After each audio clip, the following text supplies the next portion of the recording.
Hi, this is Llyn Hunter, Llynhunter, and today we're going to do something a little bit different. Going to be jumping around a little here. I'm going to do some inking and drawing and expanding on the comic book page I'm doing currently for Silk Steele. This is page 16 in the third chapter of my comic. I will put a connection to the comic page below on my Patreon.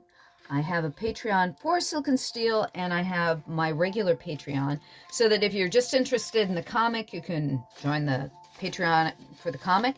And if you're interested in my other artwork and would like to get extra goodies and what have you, you can join my regular Patreon. The comic book is, you can basically, I make all pages open a week after I post them. So technically, you can join the comic for free. You just have to go over there and check it out, or subscribe, but not pay for it, and you'll be notified of the new pages. And my Patreon, you can subscribe for as little as $1 a month. So the minimum that you're required to pay is $12 a year. And I give out all kinds of freebies, and you get to I do discussions and all kinds of things that I just do there for the people who support me. So if you want to help me continue on with what I'm doing and enjoy hanging around me and what have you, please join my Patreon. Otherwise, try to come back here every week and check out what I'm doing video-wise. But anyways, I designed this character. Let me see here. I'll find Hauptmann. One moment. Oh, I know where he is. I left the boy on my scanner. You can go back. There's also a link to where I designed Hauptmann, where I took these particular photographs. These are a variety of images that I took from the web, World War I uniforms of various types, primarily naval and Air Force, because Hauptmann is a captain, and that's what Hauptmann means, is captain. In the equivalent to the German Air Force, or he's a airship captain in charge of things that are going on in Zaratan, which is the island nation where most things go on in Silk and Steele. And anyways, so this is Hauptmann, and I designed him by whenever you're doing a character or you want to have character sheets, I've done more thorough ones for, say, my two main characters and a couple of the other ones. This is Malcolm Steele, and you can tell I did all kinds of different head poses. I did, here's a front, a side, 3/4, with his hat on and with his hat off.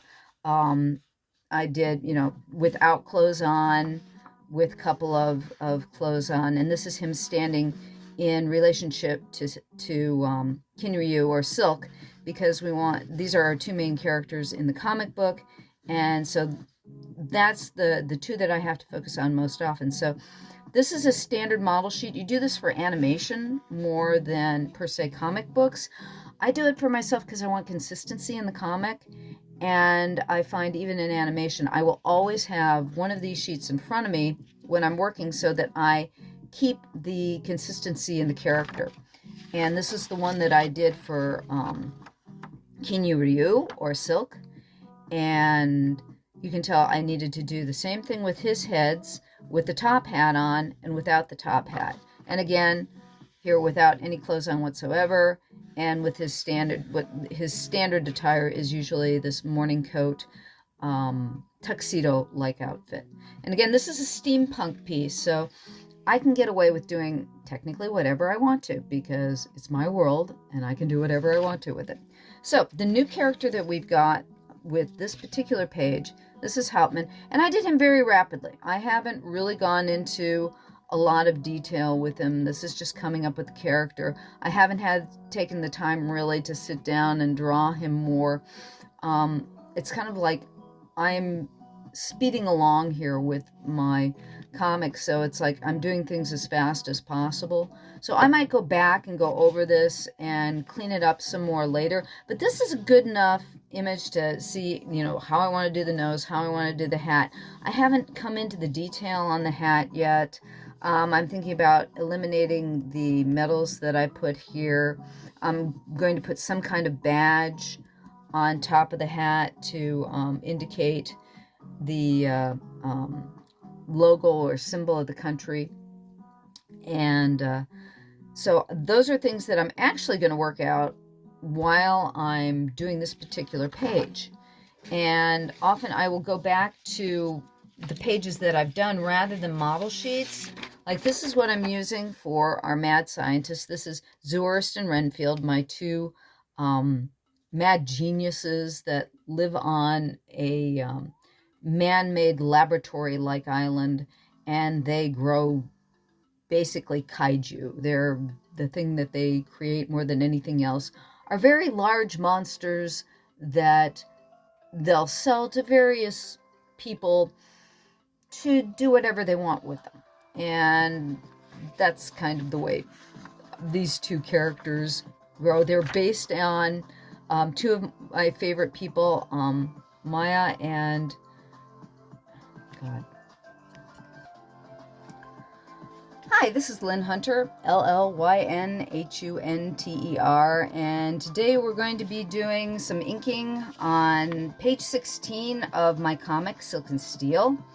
And I did a previous video concerning, this is Hauptmann Kreutz. He is a captain, an airship captain in the equivalent to the German fleet. My world, Varus, has basically equivalent countries with equivalent styles and backgrounds to our world, but not quite the same. I'm giving myself license to do whatever I want. And so this is Hauptmann Kreutz, and as I said, I did a video earlier that will be posted at the end, a link posted in the end and posted below. And these are various sheets that I've used of images that I've picked up from the internet on World War I naval and airship and Air Force attire to come up with my uniform for Hauptmann. And then the other characters on this page these are Renfield and Zurist, and they are my mad scientists that create giant kaiju and what have you, and they are based on two of my good friends, Maya and Jason Rogers. And they have a marvelous company called Fezzorama. I'll put that link down as well. These two make the greatest fezzes on the face of the planet. My studio hat is a fez. I have probably at least 6 of their handmade fezzes. Jason is like this designer extraordinaire. The beautiful embroidery on the fezzes and all the sewing is done by Jason and Maya and their associates, and right down in San Diego, and they are amazing artists, and their fezzes become like potato chips. You get one, you find out how comfortable it is. If you're like me, who has to wear a hat to stay warm on a regular basis, you end up wearing a lot of their fezzes. But anyways, they are my mad scientists, and this current section of the book is their interaction between the German contingency, Hauptmann Kreutz, and coming together to steal Silk's very important formula for basically a material that is impenetrable to just about anything. And if you read the story, you'll get more of a backstory on what's going on there. But again, this is the materials that I used. And also, just to let you know, I did a minor model sheet for Hauptmann, okay? Like I said, this is the current model sheet for him. The model sheets I use for Silk and Steele, this is Malcolm Steele, and you can tell I do a lot of turnarounds on the heads with this is a 3/4 front side view, 3/4 back, and this is without the hat. And then I'll do the same thing with the hat, looking up, looking down, because that way I have a good reference whenever I'm doing a pose or anything. I can look straight to this and go, oh, that's how I do it. I don't have to take a lot of time to figure it out in my head. I've already got something to look at. And I've done the same thing. This is for Kinyu Ryu. This is Silk. This is our other main character. And again, he wears a top hat most of the time. Sometimes he doesn't. This is his standard body shape because he won't be wearing his main attire all the time. It's like this is something that he might wear in the laboratory because he's a engineer. And then again, this is his daily attire. Is he has almost a Johnny Walker, except without the boots. He has basically it's almost a tuxedo-like outfit with a morning coat and a red peony boutonniere. As I got into the design of their costumes pretty early, and they're pretty set in their ways. Again, main characters, so you go into backstory more on that, and that comes out in the comic and what have you. But at the moment, we are working on page 16 in chapter 3 of Silk and Steele. And what I've got here is I've done the initial page with, I've set up the basic page structure from, this will blow you away on what my roughs look like. This is a rough. I will post these on my pages in Patreon, but I don't do really tight. My thinking is very loose. It's all scribbled out, and it's like I do it in pencil too because for me, I do editing while I'm on the fly. So I will start setting up stuff, and I didn't like something, so I'll cross it out. And I will do my thumbnails this rough. I just want to get the information down as fast as I can because usually the story's flowing in my head, and that's the way I want it to go. And then I'll go back, and as I'm going back, I'll edit it. But the dialogue comes out pretty fast. I mean, when I'm doing something and I know where I want to be and what I want to do, the dialogue comes out pretty fast. The ideas of placement come out pretty fast. And then I'll adjust these things as I go page to page, and I go, I forgot to put that piece of information, or maybe I should change this, or that dialogue's too long. And that's the way that I work out my storyline. And it'll be this messy. This is how messy I am. And this is all the pre-thinking. And I will do my typesetting, what have you, from this. And this, again, I'm one person. This is a single person operation. This is not, I don't have anybody to help me edit. I don't have anybody to help me color. I'm the one-shot girl. And if it ever grows, I would love to, do it as a team. But at the present, it is what it is. And I'm thinking, I may never want to be more than that. But at the moment, we're taking this page. Sorry, notes. I'm taking this page and turning it into this. And here's the thing where I can see what I wanted here. There's two people talking. There's two people talking. Here's just one person. There's a head and a body. That little circle and the line is the head and the body. And instead, I have this big piece of Hauptmann, and he's filling the scene. In this one, I know what I want in the dialogue, and I wanted to add Renfield in the background just because she's in the last page, and when you have a character who's not speaking, but they have been in the scene earlier, you want to throw them in the background occasionally just to remind everybody. Now, this page is not going to be facing the last page either. The last page is 15, so you've just turned the page, and this is 16. So you won't see Renfield anywhere, from your memory. It's like, oh yeah, she was on the last page. But when you turn it, it's nice to throw her in the background somewhere. And she's also, I'm going to have her say one line of dialogue here so that it keeps on, the story keeps on going, and the characters keep on going, moving throughout.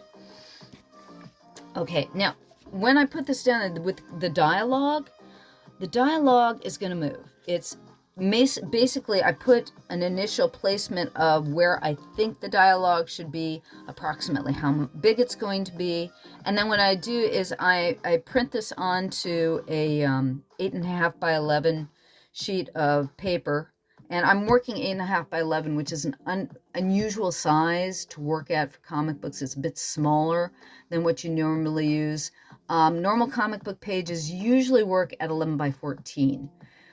If you're doing a physical comic book page. If you're working on computer, you can do any dang size you want, and then you bring it down to comic book page size.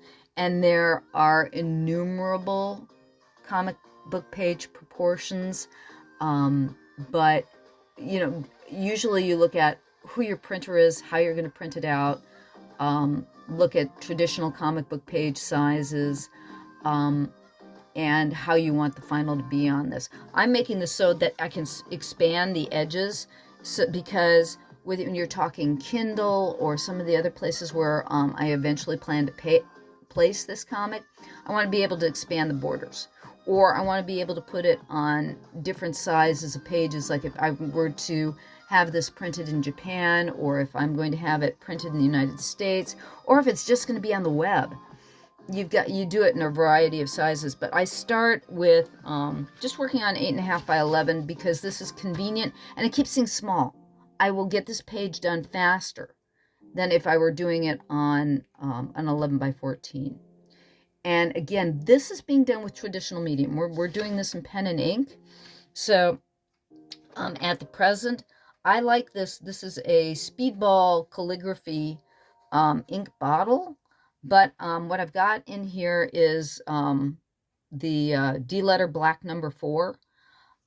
It's a pretty heavy pigmented ink. I like to keep it around primarily too because it's designed to be waterproof, so you can paint over it. So at the present, what I'm going to do, just so you know, I'm using an Artograph light pad. This is much stronger than if you find on the internet. There are light pads that are kind of made for doing tattooing or something. I've tried a couple that just don't have enough light behind them. This is a 400, a Strathmore 400 smooth Bristol. So this is drawing Bristol. It's not terribly, it's thick enough like it's cardstock, okay? But it's 400, so it is cotton fiber, and it's thick enough where you can scrape off the ink if you make a mistake, so you don't always have to use whiteout. And it comes in pads. This is 9 by 12 size. And basically, I will ink on 9 by 12. My scanner takes a good 9 by 12. So that's another reason why I decided to use this size, because again, I'm using a traditional medium, and because I am using a traditional medium, I don't want to go bigger than 9 by 12. Otherwise, you have to get a scanner that'll take, say, the 11 by 14 traditional comic book paper size. And you can work in a comic book any size you want to. And again, most people nowadays are just doing it on the web. They're doing it digitally. I wanted this to be ink because I wanted a turn-of-the-century feel. It's a steampunk story. It's a steampunk comic, a steampunk world. And I want that turn-of-the-century pen and ink feel to it. So again, I'm working on top of, this is an Artograph light pad, an A930. I'll put it in the information below. The reason again why you use one of these is because it's got a very strong backlight. So you can already see the drawing behind this. If you don't get it at least this strong, you will be frustrated with drawing from behind. And the only other way you can do it is I could take this drawing and I could transfer it onto this page. But again, when you're doing comic books, you've got that cross between speed and quality. So this is one of the ways I keep the speed down. Now, I'm not being real careful. What I'm going to do is I'm turning this over, and I'm just going to tape it with a couple of pieces of basically your standard Scotch magic tape. You can use masking tape as well. One of the reasons why I like Scotch tape, I'll put it on my pants a few times so that it's less sticky, so it won't tear up the paper afterwards. But Scotch tape doesn't have any width to it, so if you're working on the light table like this, it doesn't have any width.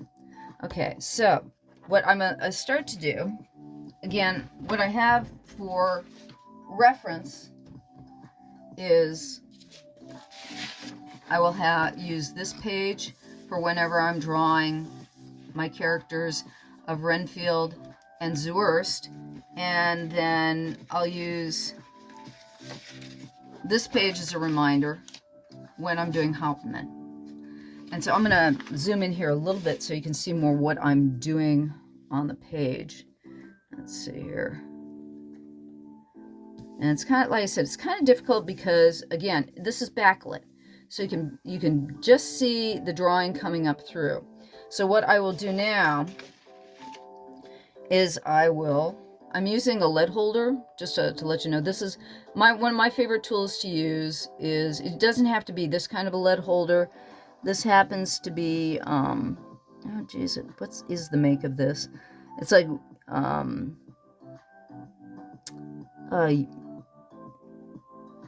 let's see here, it's a Scott, made in Italy. Scott, made in Italy, that's odd. But anyways, I got a lead holder, you know, it's like you can buy any of them. They come, Mars Statler makes one. Geez, a lot of people make lead holders. This happens to be, this is a sharpener, this is a Stettler sharpener 502. This thing is rather old. You can tell by all the stain on it and what have you, and there's dust on the top. But I've used it for a long time, and if you can see, this is how you use one. You know, round and around and round and around. And let me see here. You can see how frigging sharp. Is it my autofocus is just, there we go. See how sharp that lead gets? So, and then you have this little cotton thing that you can get extra, I'm not sure what they call them, but when you go to I order most of my stuff from Blick. And again, they don't sponsor me or anything. It's just they are one of the cheaper art supply dealers on the web. And that's how you use a lead pointer. Okay. So let's see here. All right, so we're going to start with Hauptmann. And he's got this box-like hat. I really love the World War I military hats. Are almost like pillboxes. And what I've decided for the badge, we're going to do it a little bit round here. And I'm going to basically make it a diamond or a square diamond. And I'm going to put lines on it like this. It's like the Germans had, originally they had the Iron Cross before they had the swastika. You know, it's like Germans have been a lot. It's like, my apologies to the Germans, or what, or shouldn't be apologizing to the Germans, one way or another. But we're going to put some laurel leaves around it. This is going to be the symbol for the equivalent to the Germans in my world. We're going to be, we're on we're on a prelude to a war. What I'm seeing is the arc of the storyline. There will be 36 issues in all, I feel, with basically 3 graphic novels, or 36 chapters in all, with 3 graphic novels with 12 chapters each, where one's prelude to a war, the war itself, and the aftermath. And it's not just going to be the war. It's going to introduce you to the world of Varus, which is kind of a magical land.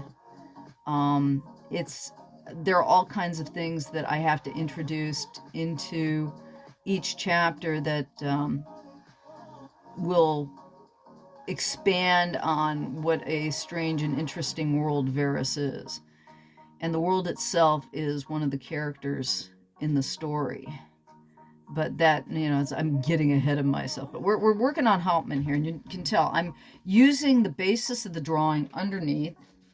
And this is, let's see here if I can get him into shot here. This is Hauptmann, and you can see where we're coming with the drawing on him now. Let me pull him a little bit closer into the shot while I'm drawing here. It's like you expand or you come in closer and then you realize, oh gee, I'm off camera. There we go. I'll pull him more into the shot. And so I'm working on his head right now. And what I'm doing is I'm doing the underdrawing and then I'm redoing the underdrawing again. So you can see when I did the underdrawing, let's see here. So you can see I'm keeping more or less to the underdrawing and making adjustments as I go along. And he's got a high collar. And the high collars in the turn of the century are all very, very odd things where they open in the front with these little tabs. And they were attached underneath the collar like you would have. That's one of the reasons why you would have a tie, is to keep your collar closed, rather than buttons. They would just tie their collar closed, and that's the reason for ties. And it got to be to this century or now it's like, well, you don't really need a tie to keep your shirt closed. It's more become a fashion statement than anything else. And so we're going to give him the wide collars here. And I'm just keeping this everything really rough and loose, but still staying to more or less what I've got on the underdrawing underneath, and trying to tighten things up maybe just a bit.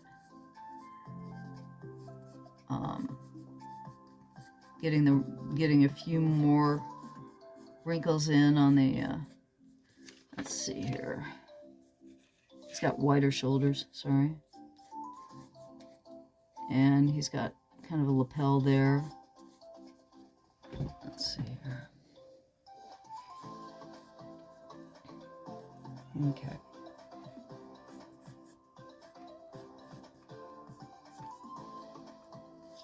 Let's move this up just a bit.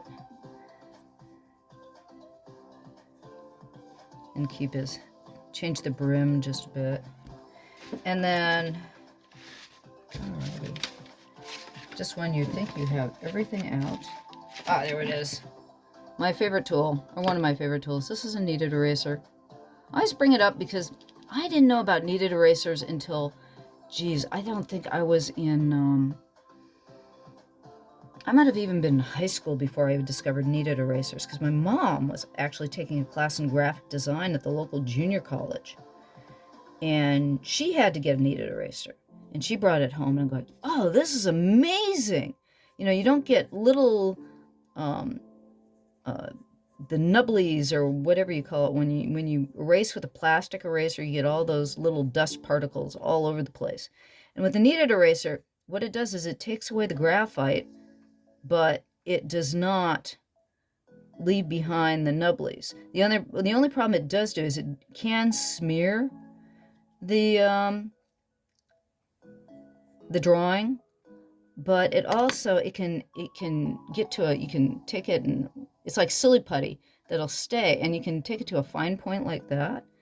And like if you're doing pencil drawings, you can like really get like really tiny detailed like stuff, and it works pretty well.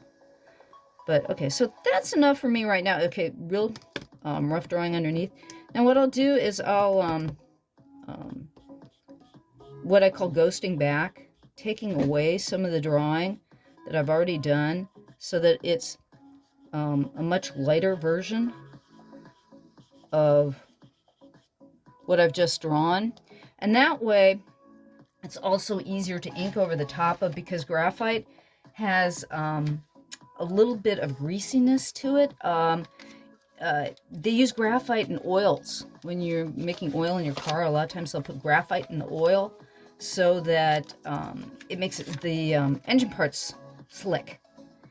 And you'll find that that's why graphite has that tendency itself to be a little on the slick side. Okay, so now, let's see here. I can show you what I'm doing here. Because I've got I'm taking the ink, I'm dipping the pen in the ink, and then I'll pull it back on the edge a couple of times. And then usually I'll do a couple of lines on like a post-it nearby, just to make sure the ink is flowing right. Now, if the ink is not flowing correctly, you can add water to it and mix it up. And because sometimes, especially after your ink sits for a while, it gets thick because the volatile part of the ink it's usually formaldehyde, evaporates and it gets thick. And you can keep using the same ink for a while by adding water to it. And then if it just gets too manky, or you'll find it gets funny, just throw it out and get some more ink, because ink's not terribly expensive. It's usually not more than $5 a bottle. But if you're doing a lot of pen and ink work, you'll find you'll use up your ink. So, like I said, it's debatable on how you want to use it. Now, I have a tendency to scratch, not do a full line at a time. Like I'm doing a full line right now. Well, I never knew that I said that. When am I laying it down? But often I will just lay one line into another. And with most pens, you want to pull the line back. You can see how I'm pulling it backwards.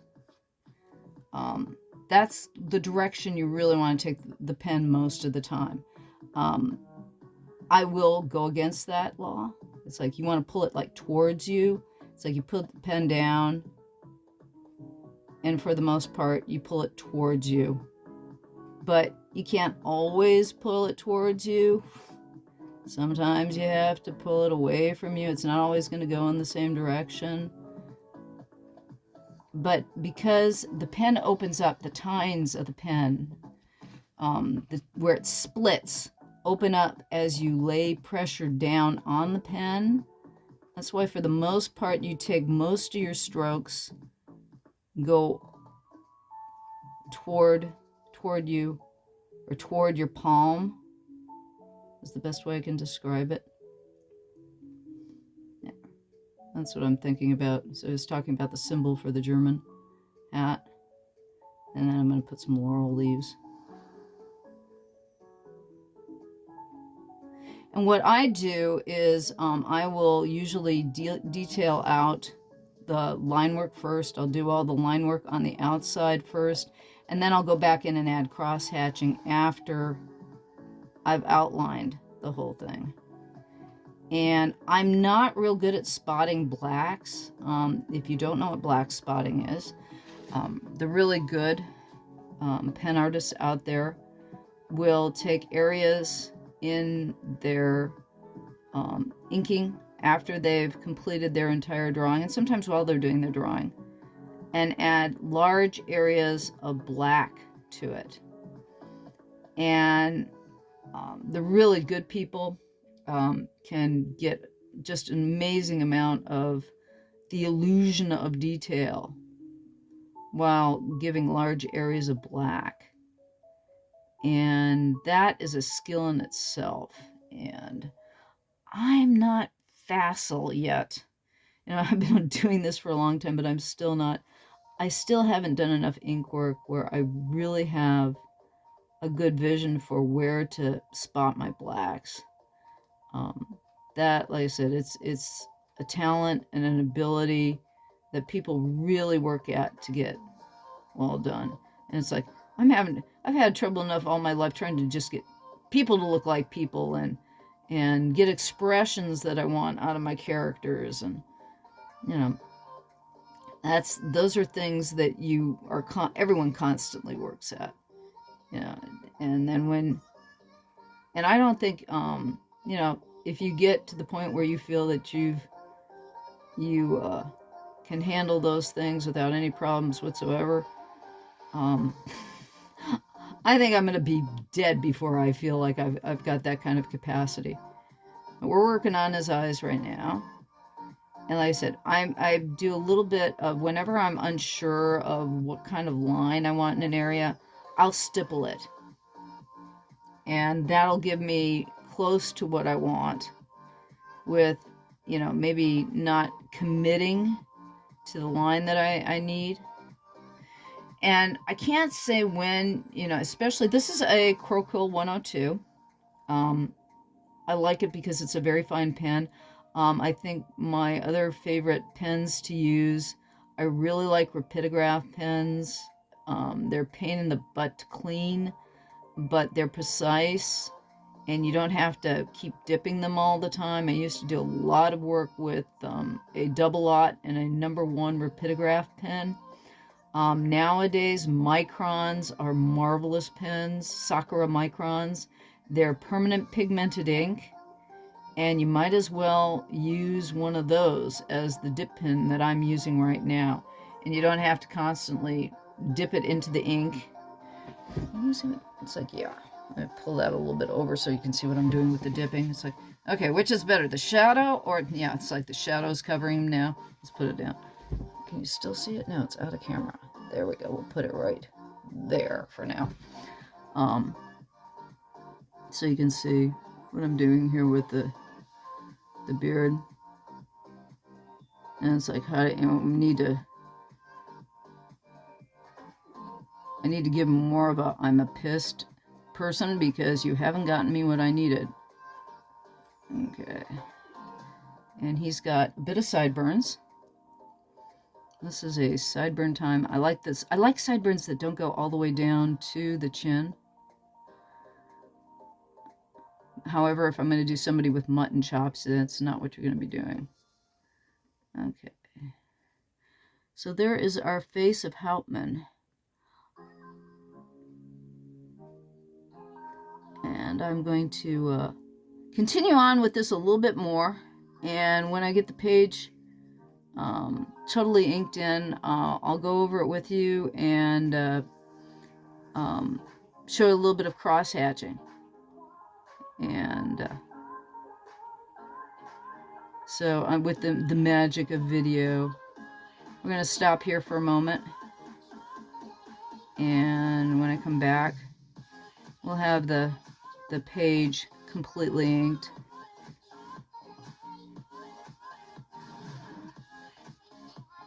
You can tell it's, again, I like to link my lines when I'm not sure about what I'm doing or where I'm going. That gives me a little bit. And also you're digging into the paper too. So every once in a while you want to take a paper towel and just wipe the tip of your pen. Okay. So we're going to stop here and I will be back when we have more of the page done. And we're back. Basically, I wanted to show you kind of a comparison here. This is the full page of the initial inking. When I'm doing this, you'll get the initial outline done first before I start doing the cross hatching and the more detailed work. This again is the underdrawing. And I've, again, put it on, you can see this is the light box underneath. It's called, again, a light pad from Artograph. And I'll put that information in the description below.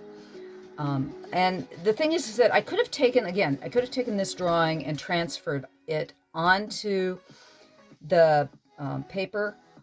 But it's easier and faster to draw through it. Again, because I'm my own editor, I don't have to show the roughs to anybody. I don't have to show the finishes to anybody. I'm actually editing while I'm going through the drawing process. It's like when I take this from my initial thumbnail and put it down as, I'll do the setup for, again, the boxes and where I'm putting the type to give me a rough idea where I need to put that information.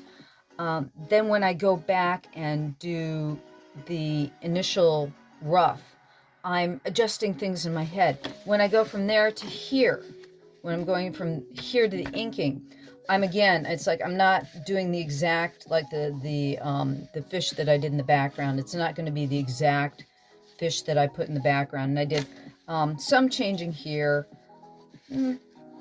Stuck pretty much on a lot of it, but I will do some changes from here to here. Now, I don't stick precisely to the rectangles that I set up, which if I were doing this in traditional comic book style, I would use these borders and I would cut off the drawing when I hit the border.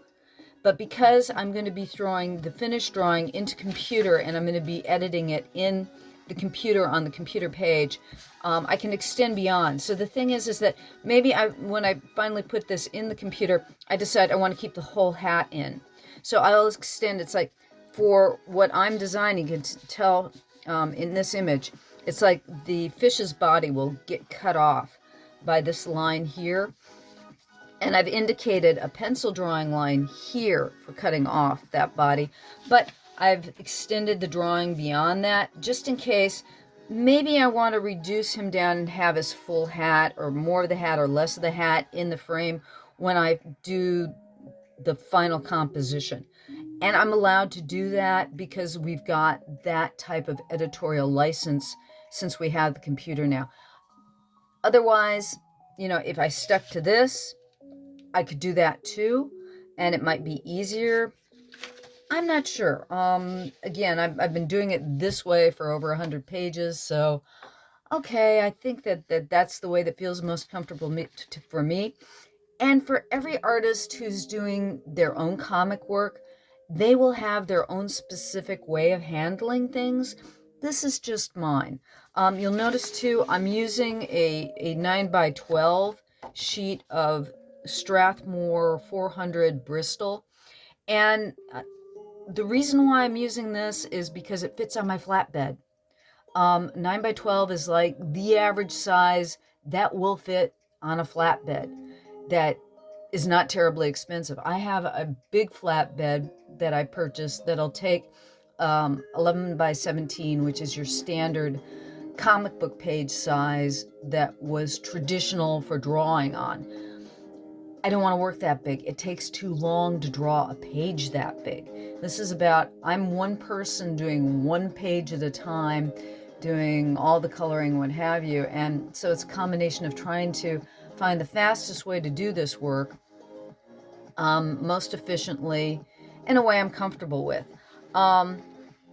This particular page, again, is going to be scanned in at 600 DPI, and then I will do a various amount of adjustments with levels in the computer to get it to be a line drawing. And usually I'll do the coloring in Clip Studio Paint, and I will do the compositing. Usually a lot of the type work I do in Illustrator, and I'll do the final in either Affinity Photo or Photoshop. And I've got a problem personally with Adobe products nowadays, just because they charge way too much money. I don't make a lot of money, and I can't afford what they charge a year, even if it's a write-off on my taxes. Affinity is a very good program. If you haven't tried Affinity yet, it's very inexpensive. I got their 3 designer packages for, I think it was less than $200. And then, of course, I'm not real pleased with Clip Studio Paint's current package, just because I don't like renting my my programs. It's a personal thing.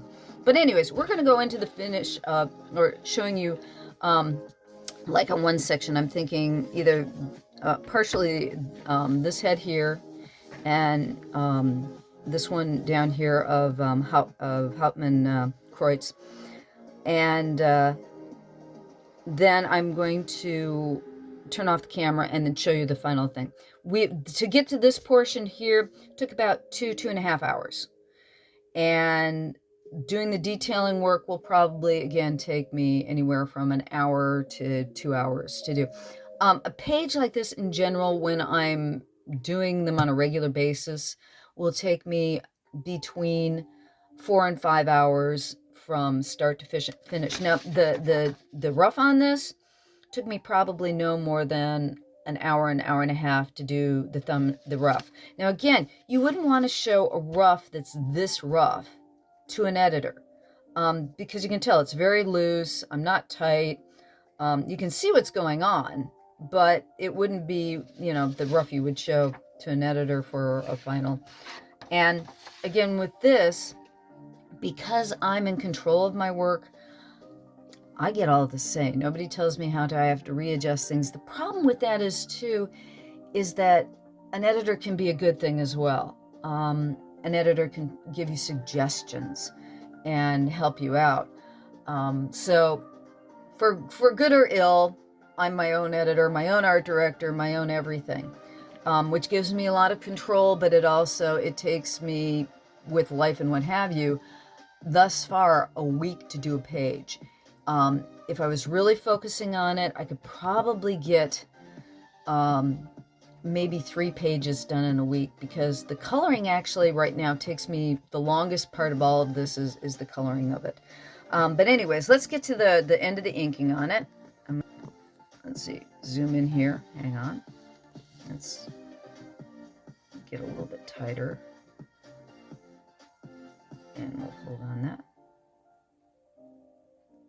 There we go. So hopefully my camera doesn't constantly refocus. I'm still a bit of an amateur, even though I've been doing a few of these videos here and there on getting the right information down when I'm doing these. Let me center him a little bit more in shot so you can see what I'm doing, and I can see where I'm at on this. Actually, let's go just a little. There we go. Because you want to see what I'm doing, but it's like that fine line between seeing what I'm doing and not getting to see all the detail. Okay. So first thing I'm going to do. This is my kneaded eraser again. I just got some from. Let's see where here we go. I just got an order in from Blick, so I can show you what these look like in their package. This is a Blick kneaded eraser. This is a big one.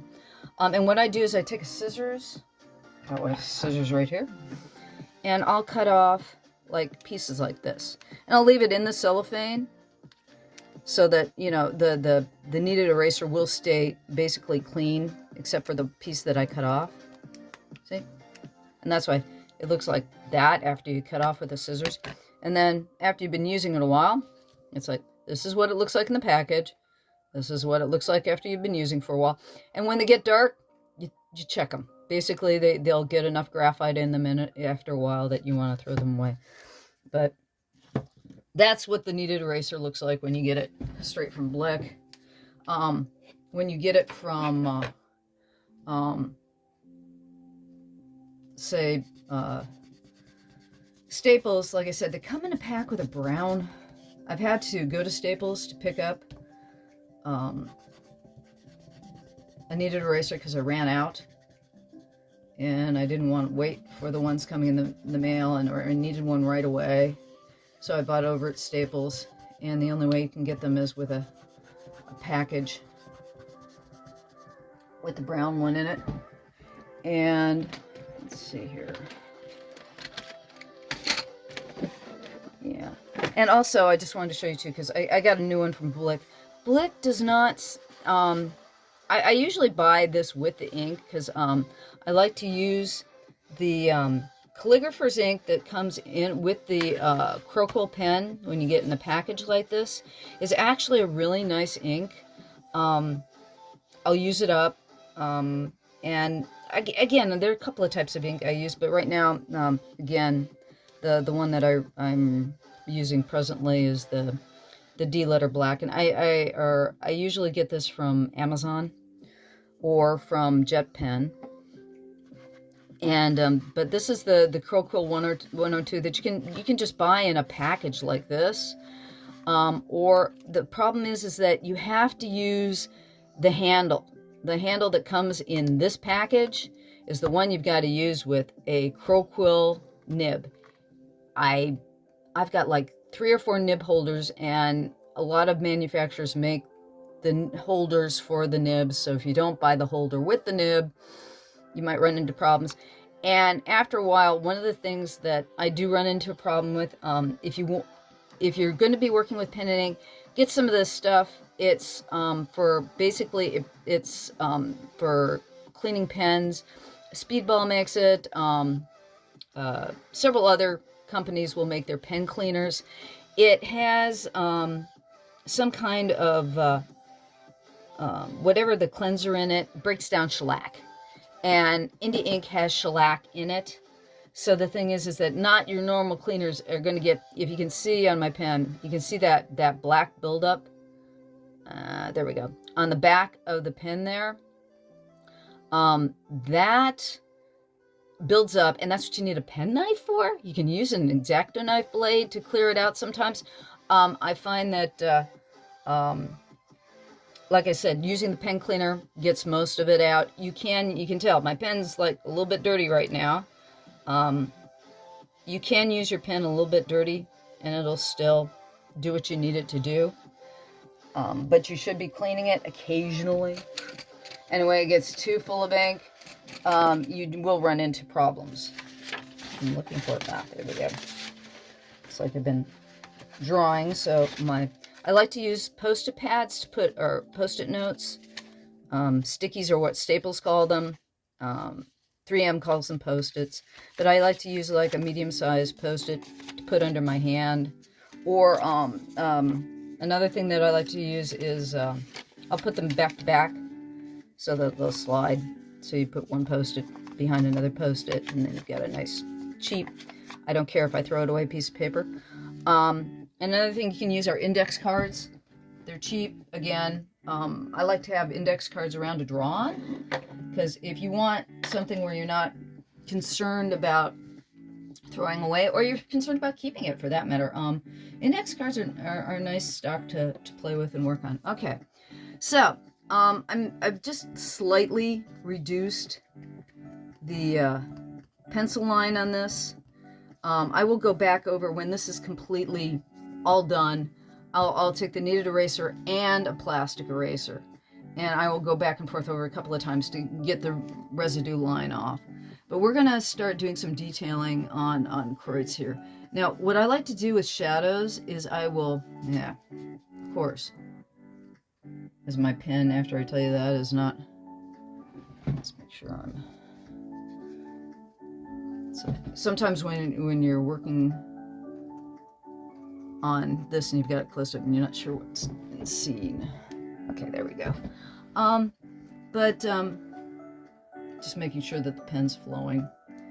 And I'm being scary by putting my bottle of ink right on here. Again, this is one of the reasons why I like getting that kit, is that this actually, this jar, I reuse the jar. I'll pour my ink into this particular jar because this is a convenient size for me to work with, and I'm not as afraid of spilling it. It's a very stable bottle for ink, whereas a lot of times, you know, they'll give you a bottle that's, here, I got some super black. I thought I'd try this Speedball Super Black. I have not tried this ink yet, and I thought I'd give this a go just for the heck of it. But the problem with this bottle is it's very large, and even though it seems relatively stable, that's one of the reasons why they design it with that triangular size. I have dumped these so many times. I'm a klutz, and I will do that. So it's like, I like to have, you know, a smaller container like this because I'm less likely to spill it. So that's why I I keep the bottles. I don't always, they don't sell that size bottle except with the kit, which is odd. But if you want to get that calligrapher's ink again, actually I think they do online maybe.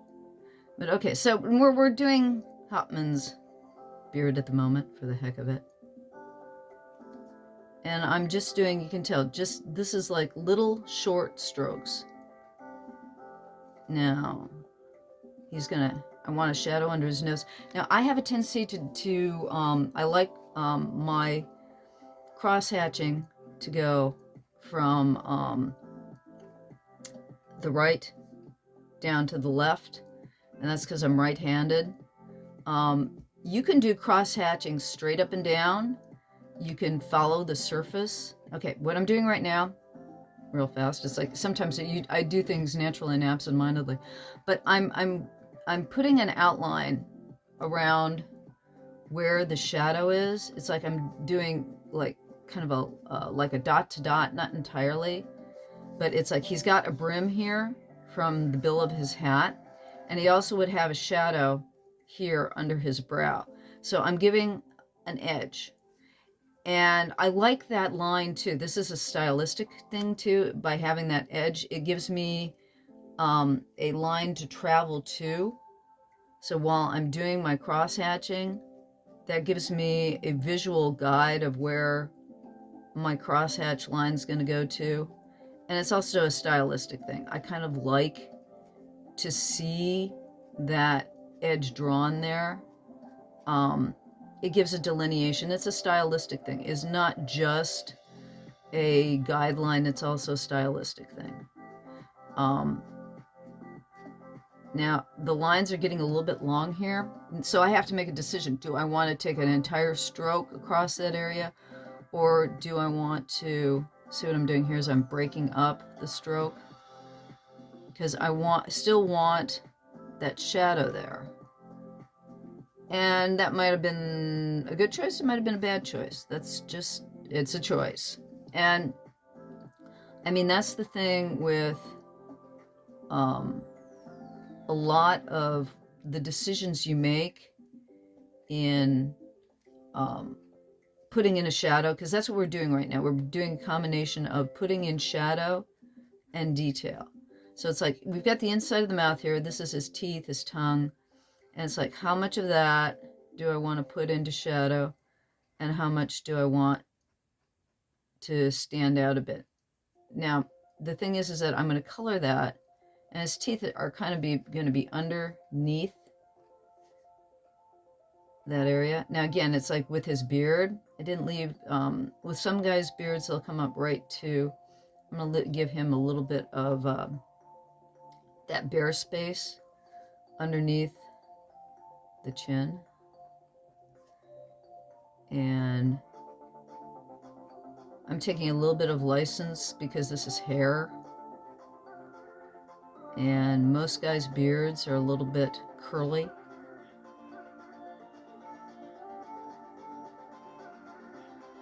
So, all right, now we're putting in the details of his beard. And as you get better with inking, and the thing is that I'm getting better with inking. One of the things, I've been doing lots of digital work recently for the past 6 months. I have been on the most insane animation job doing storyboarding, and I've been doing nothing but computer work. And so I'm getting back to my inking again. And it doesn't matter that I've been inking for years and years, and I've done over 100 pages of Silk Steele. It's a matter of, practice, practice, practice. If you're drawing every day with ink, you're going to be much better than if you're only doing a few days at a time. Now, I'm going over different places. Well, I have a tendency to not stick in one place. I'll see one place and I will drift to another that I want to work on. So also, okay, we've just finished the beard here. Okay, there's going to be some shadow under here. So the shadows, I'm sticking to doing that diagonal cross-hatching. So anywhere I want to put a shadow, I'm just sticking to an even diagonal cross-hatching. And that's part of the style for this comic, as well as the style for this pen and ink work. When I started doing this comic, one of the reasons why I wanted to use the Crow Quill and why I wanted to use pen and ink was it's steampunk.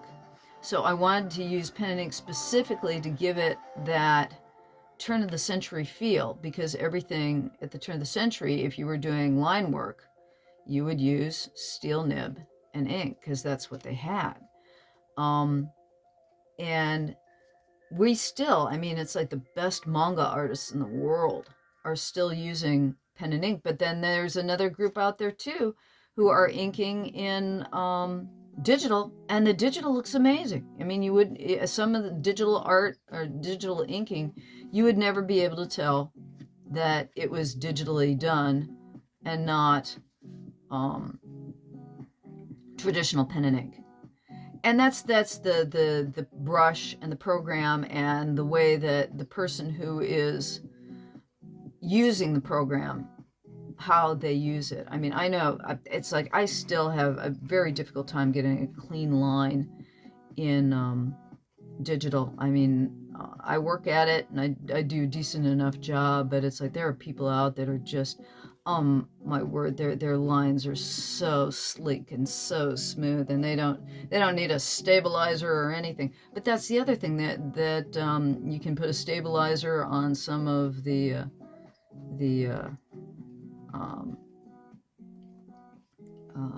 programs, and if you don't have a steady hand and the tools of the computer don't work for you, you can find ways to make them work. But we're working with traditional right now, and more than anything else, it's getting a feel for pulling the pen line. You'll notice that most of the time I am pulling the pen towards me, or I'll do it to the side like this.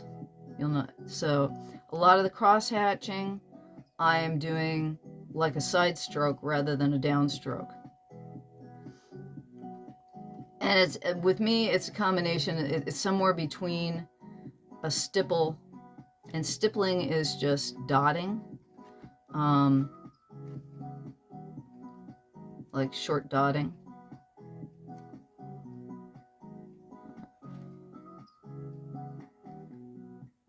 That's most of our captain. Let's go down and do a smaller piece.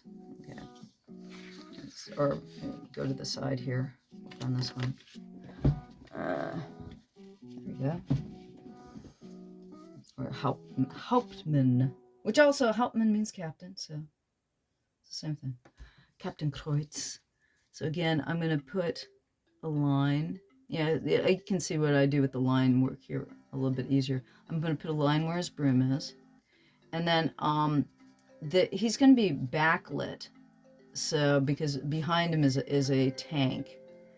But he's still going to have the shadow, main shadow is down here. So I'm kind of making a delineation of where I'm going to put the shadows here. It's like I'm trying to think. The shadow will be out here now because it'd be coming from the back of the tank there. So you always think about, okay, where's my light coming from? My light's coming from this side. So most of this portion of his outfit's going to be darker, but there's going to be a rim light. He'll have a rim light around him because, again, it's a glowing tank behind him. So underneath his chin here, though, definitely going to have shadow there. And around here. Like I said, underneath his hat.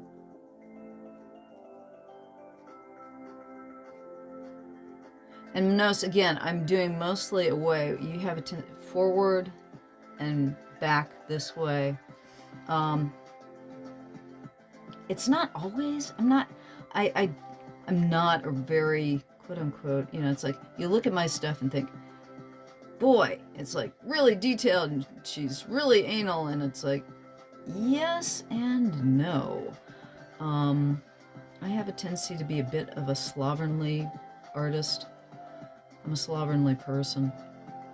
So you know, your personality is always going to come out in your art one way or another. And that's what your style is. I think I've mentioned this before. I will mention it over again. Is style is just your personality. It's you, every artist you've ever known plus you. And your style is you. You will come through in your art. The thing that is you, the thing that makes you you, will always come through in your art. So if you are an admirer of somebody else's style and you're trying to emulate their style, it will never be their style. That's why it's like when people are concerned about, well, I really like this person's style, but I feel like I'm cheating by imitating it.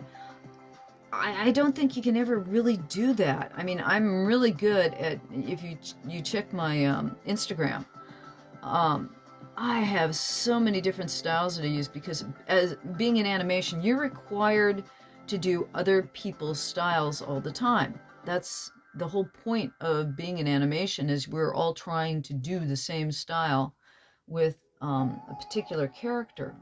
So, okay, I'm going to put some shadows up here in the background. Now that Hauptmann's kind of done, I'll probably put a little bit more into, I'll be going back and forth between this stuff and put a little bit more here and there. But I'm going to start putting a little bit of detailing in the background and then going into Zurst. So we're going to, like I said, there's light coming where this little square is here. That's actually a giant fish tank behind him. That's why in the, let's see, you see all this area behind him, the reason why he's got a fish there, that's like all this is going to be like a bit of a yellow glow. So he'll have a rim light around him with a bit of a glow. Because in Zur's lab, it's kind of like it's all underwater. And he grows a variety of monsters, and he's experimenting with a variety of monsters that he's growing. So that's why. Now, what I'm doing here right now too, I should explain this. Like I said, I have a tendency to go back and forth with things. When I do the main characters, I will always outline a little bit heavier, and what that does is that I have a little bit, like I said, of a sketchy line. And by outlining them, it's kind of like a coloring book way.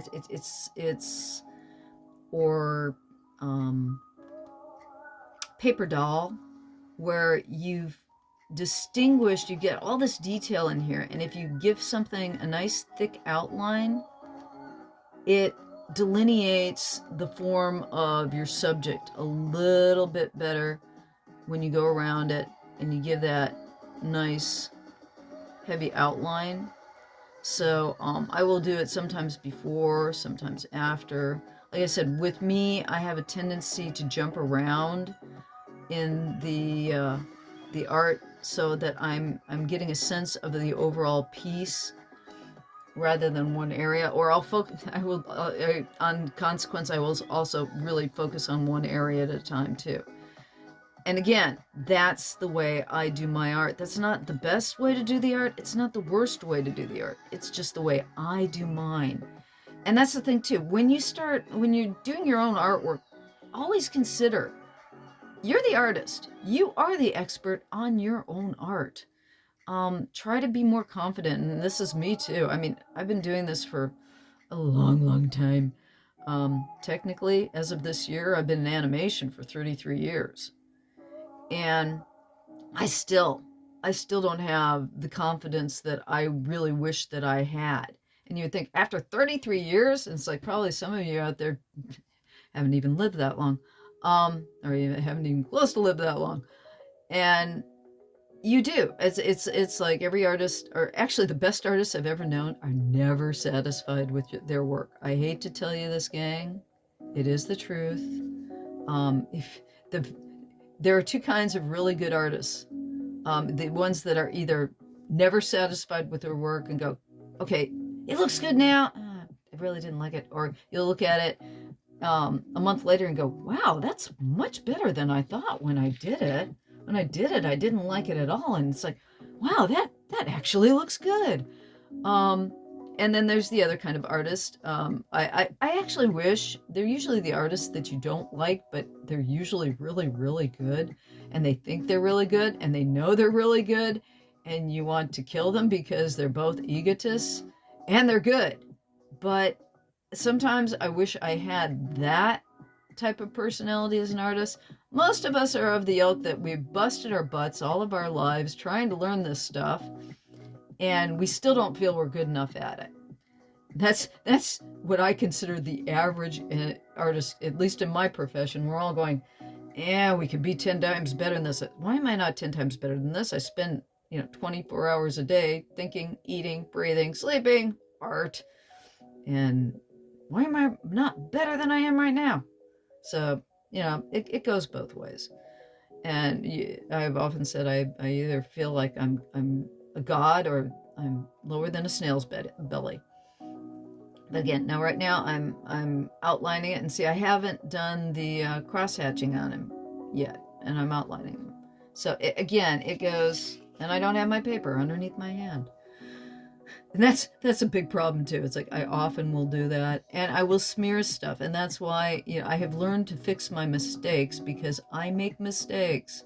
Everybody makes mistakes. The best thing you can do is learn how to fix your mistakes.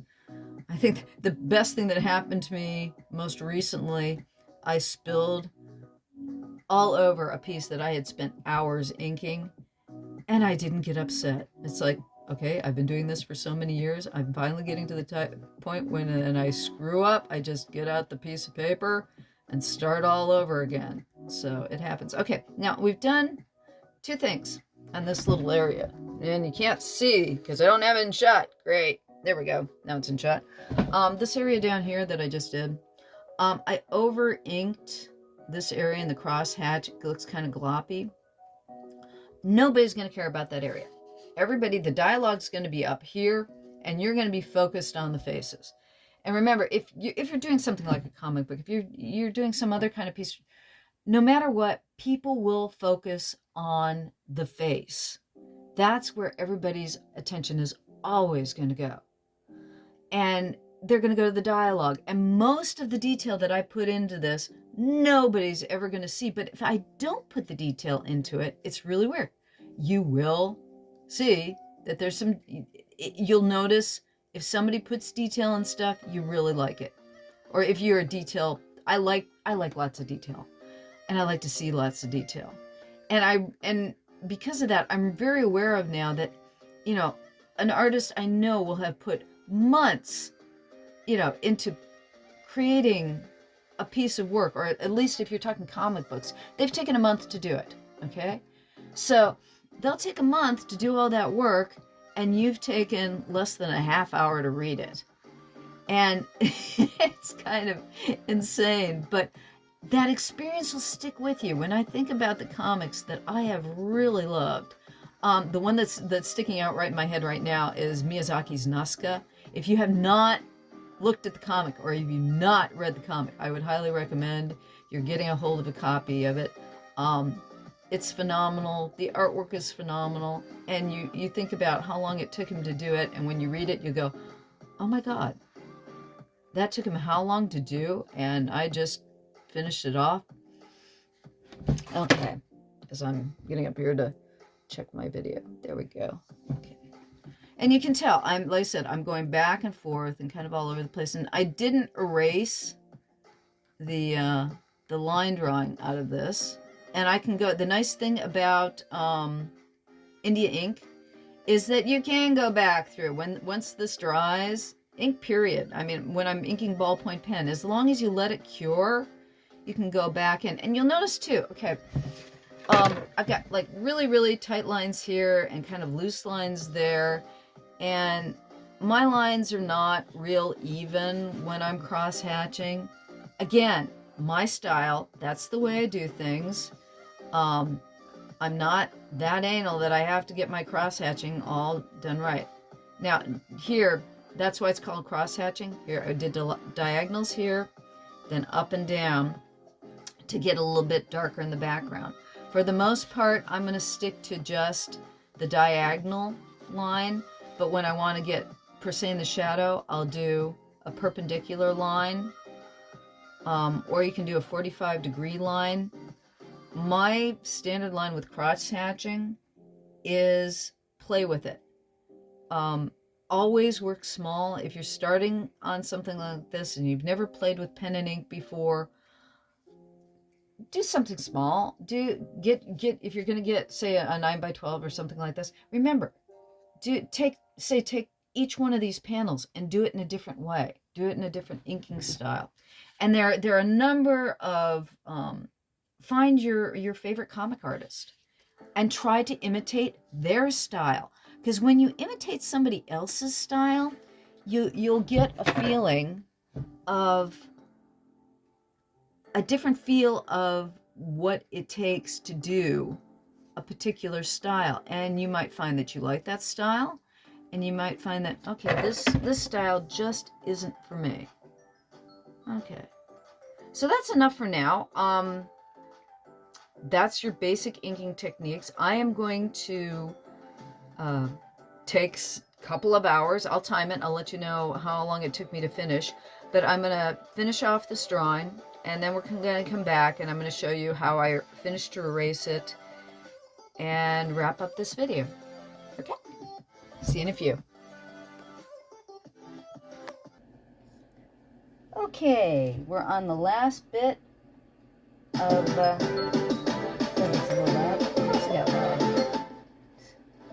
oh, I love it. Anyways, we're going on the last, just showing the last bit of this inking. This is the detail that we've done thus far. I put some extra stuff in the background here. I like to put a little bit of stippling sometimes to make the background is going to be like steel, and just a little bit of detail on it can sometimes to give it some definition.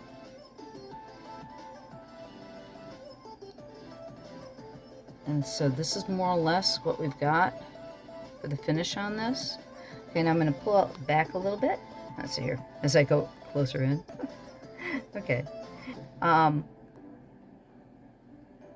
Sorry about that. Of course. Oh, I those that are not my. There we go. I just wanted to get it a little wider so you could see what I'm doing. Again, what I'm going to do is I'm going to take my kneaded eraser, and I'm taking all the basically the base pencil marks off with the kneaded eraser. So as the camera shakes too. I'm sorry. But anyways, I just wanted to show you what I do. And because this is India ink, it leaves down a really nice residue. So it stays pretty dark when you're doing this over the India ink. I would, if you can, erase more before you lay down the ink, because you'll still take away some of the ink with the eraser, but for the most part it'll all remain. If you feel that you've erased a little bit of it down to the gray, you can always go back and touch it up, and I probably will too once I get the erasing done here. I'll go over it, you know, and darken up anything that I want really darkened up one more time. So basically, again, with the plastic eraser, the problem you have more than anything else is that you leave those little nubbies behind. I don't know what a good, you know, the eraser dust. What would you call it? Eraser dust. But anyways, let me just throw this over into the waste paper basket. Next over here. And then you go over it with, again, the kneaded eraser, and that'll get most of your underlying lines will disappear that way for the most part. And then when you scan it, you can adjust the I always adjust levels, is where when I scan it into my computer, I'll scan it in usually at 600 DPI, and then when I throw it into whatever program I'm going to do the adjustments in, I'll do it with levels. and I'll adjust the levels so they're really dark. And then what I do, I will change my adjustment to a bitmap, and then I change it back into grayscale. And what that does is that it turns everything to either black or white. And then I'll throw it into Clip Studio Paint, and they have a brightness to transparency adjustment where you can just click on it and it'll turn everything black to solid black and everything white to a transparency. And that's when I start coloring. So that's basically inking a page for a comic book. Thank you for stopping by. Please check out my Patreon. My Silk Steele Patreon is there as well. Silk Steele you can read without joining. You just click on the button. The latest page will be up. What I do is for my patrons who actually donate to the Patreon, they get a page a week in advance of everybody else. That's it. I'm still trying to get readers for my comics, so it really doesn't cost to be a patron of Silk Steele. If you want to be my art patron, the lowest level is $12 a year. You'll help me out by just being there for me and supporting me. And I'll give away JPEGs and lots of downloadables, Silk Steele every week that I can. I mean, I've been really bad about it lately, but I'm getting back to doing Silk Steele a page a week. And what's going on in my life and what's gone on in the past. I also post my Legend of the Five Rings and my Warlords and past artwork that I've done for illustration as well there. But anyways, thank you for stopping by. This was a bit of a long video. Thank you for watching it if you watched it all the way through. Again, I'm Llyn Hunter. Subscribe, just subscribe. I'd really appreciate it. And thank you for being here. I hope you enjoyed the video. Bye-bye.